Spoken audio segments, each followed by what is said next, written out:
Are recruiters lazy? Yes, some of them are. Just as there are lazy teachers, lazy accountants, and lazy people in every profession. But there are also some really great ones who are simply overwhelmed.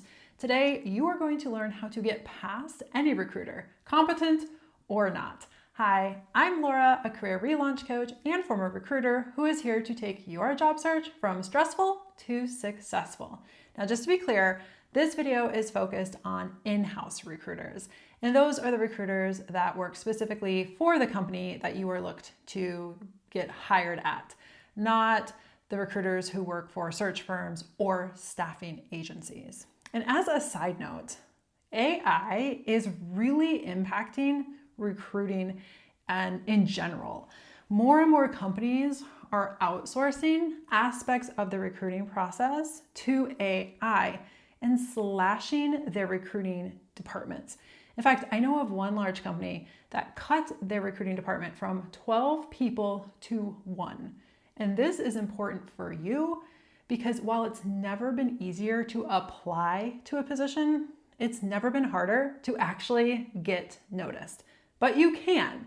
And the first way is to simply bypass the recruiter. Yep, just go around them.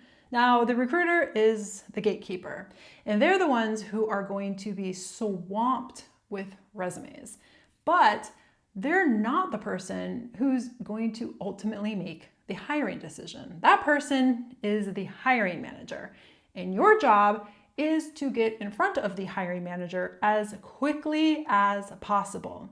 Now, I actually had a client who applied for a position online and then reached out to the hiring manager, and she was brought in for an interview.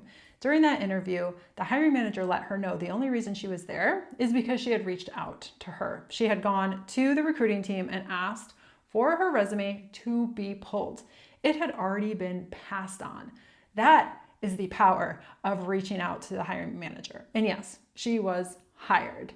So your job is to get in front of the hiring manager as soon as possible. So if you have applied online, immediately follow that up with an email, including your resume, to the hiring manager.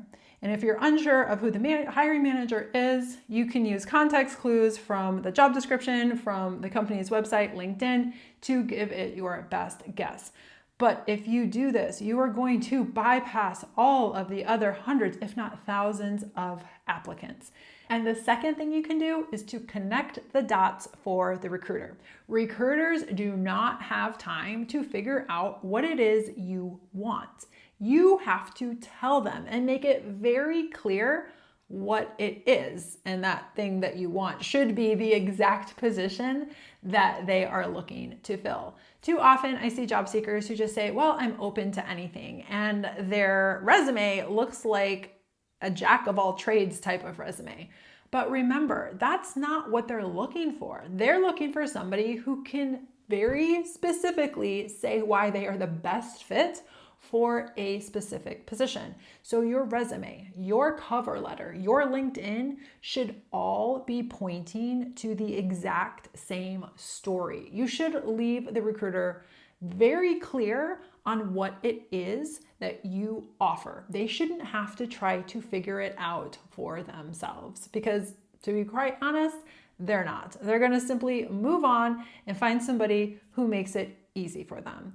And number 3 is you need to be early. Now, you know when a position opens and you can see how long it's been open for, the longer it's been open, the more candidates have applied. And while I'd love to say if you're the best candidate, they're going to notice even if you apply on day 10, that's usually not the case. During the first 24 to 48 hours is when like the tsunami of resumes hits, and they generally have a lot of qualified applicants during that time. So they're going to go through them and start scheduling interviews and get the hiring process rolling.